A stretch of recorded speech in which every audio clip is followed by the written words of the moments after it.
Joo, täytyy sanoa, että mun työni päivystävänä lääkärinä ensiavussa ei ole todellakaan niin raskasta kuin yleisesti luullaan.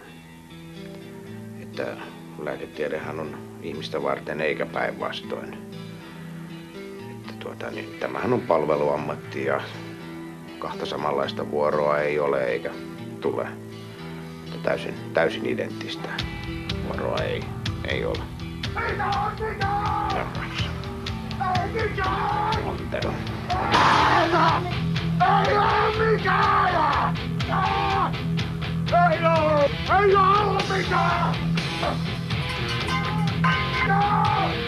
Ei ole mitään! Ei ole mitään!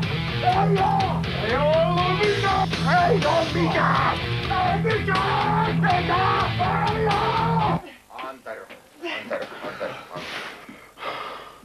Sä tollainen. Ei mä oon kuin vielä lonkero. Kyllä täytyy sanoa, että viina ei kyllä sovi sulle yhtään. Joo. Että kahta samanlaista päivää ei ole.